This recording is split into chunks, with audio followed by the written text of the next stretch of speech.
Good morning. We'll start with our opening prayer.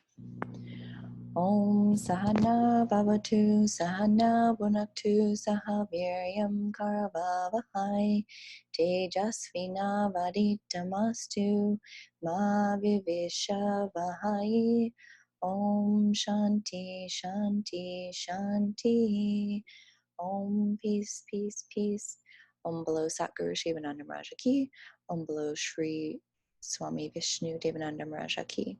Jai to Swami Jyotirmayananda. I had a thought at the end of the last reading. I had the question on the firebrand that I wanted to look up. It says, even as an illusory circle is perceived on the basis of a firebrand's rotation, I feel like we'll have to ask Swami Shankarananda this. Have you ever seen the dancers with the fire sticks and they like create that circle, or at least a seeming circle with the fire? I feel like that might be what it's talking about. Google didn't know what I was talking about, or what it was, what a firebrand is, at least in this context, or I didn't find it. I'm sure if I looked it up differently, that would have been an option. All right, today we're going to talk about the pilgrimage of Rama. I'm also taking notes here. On YouTube, I can only post a video up to 15 minutes, so I'm trying to keep it below that, but also not cut these readings too short. So bear with me while I figure out what that looks like. All right. So on here for the Pilgrimage of Rama, starting on page 41 in the 6-volume book. And this is the first volume. Sage Valmiki continued, O Bharajwaja, I shall relate to you the process by which Sri Rama attained Jiva Mukti, or liberation in life. Listen to this auspicious story, which will enable you to attain liberation. Having returned from Gurukula, the ancient form of school, Sri Rama lived happily for some time. King Dasharatha, his father, ruled over his kingdom with righteousness and justice. Peace prevailed everywhere. In the course of time, Sri Rama became desirous of visiting holy places.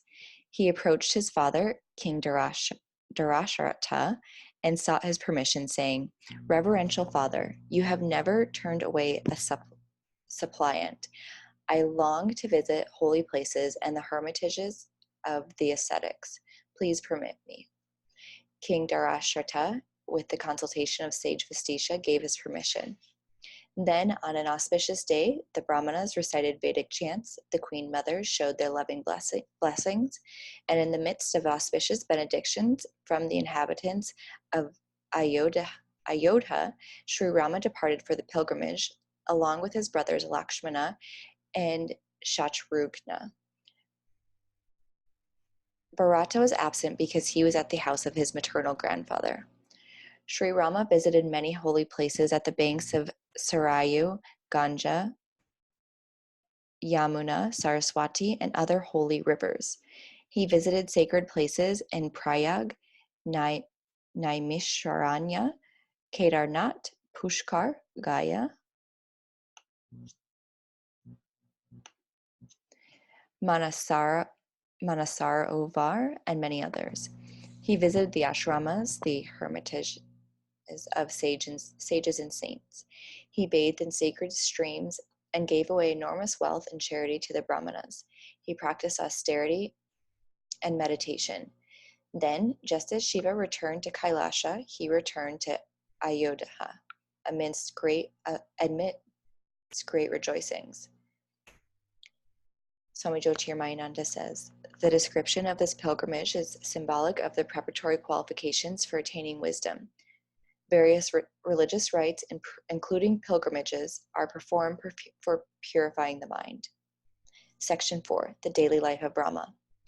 After Sri Rama's return from his pilgrimage, 8 days were spent in festive celebrations. Sri Rama lived for a while joyously at home.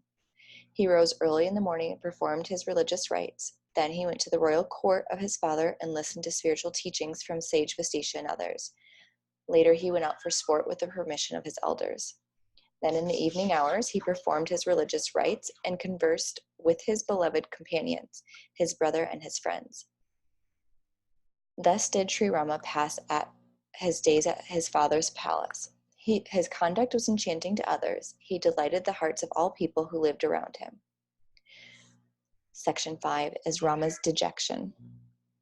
Later, Sri Rama had attained 15 years of age, and so had his brothers Lakshmana, Bharata, and Shatrugna. Shatrugna. Bharata lived at home of his paternal grandfather. Then, gradually, just as a lake shrinks to a smaller size in the winter, so too Rama began to wither day by day. His lotus-like face became pale.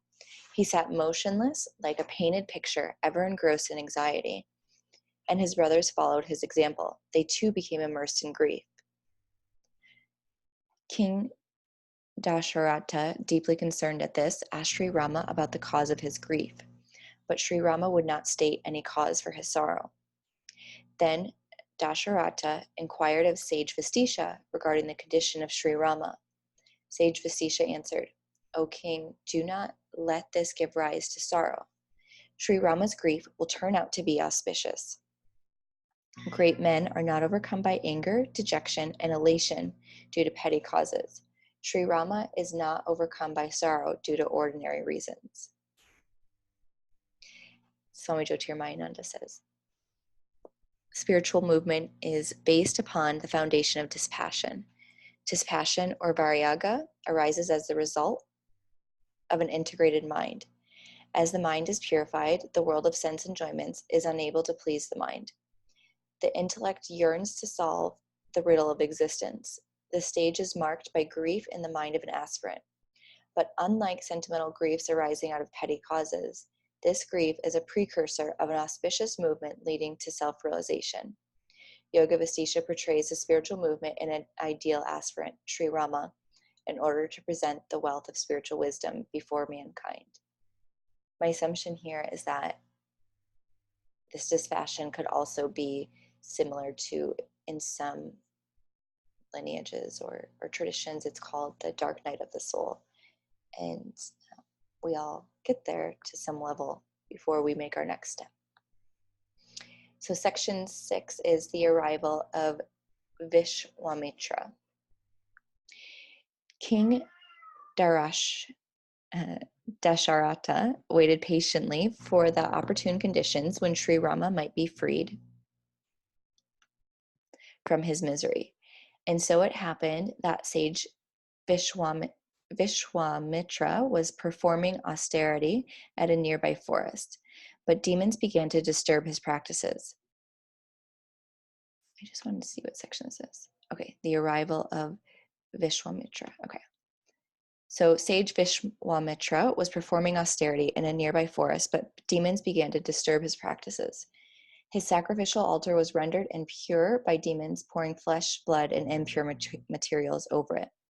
Sage Vishwamitra therefore proceeded to King Dasharatha to seek the aid of the divine Rama for the performance of unobstructed sacrifice. Although the sage could have destroyed the demons by a wrathful curse, he would not have his spiritual merits consumed in the fire of anger. The advent of sage Vishwamitra was announced to King Dasharatha by his gatekeepers. The sage shone with divine luster due to his asceticism. The very surroundings beamed with the light of spirituality emanating from the effulgent face of Vishwamitra.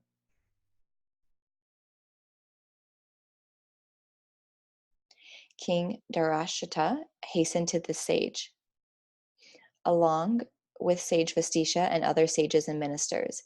They saw sage Vishwamitra and his majestic personality and elegant form lit up with spiritual luster.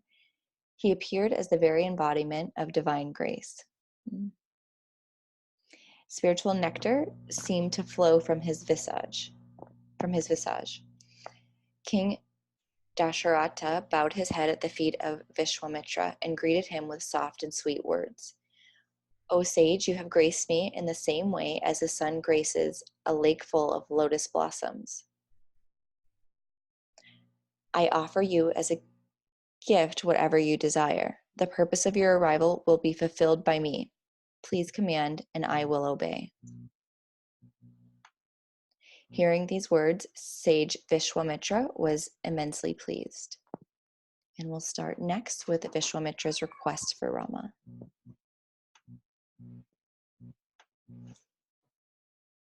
Our closing prayers.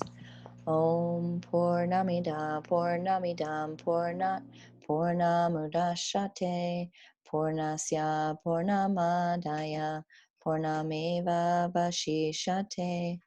Om Shanti Shanti Shanti. Om Below Sakguru Shivananda Maharaja Ki. Om Below Shri Swami Vishnu Devananda Maharaja Ki. Jai to all the masters. Jai to Swami Jyotirmayananda.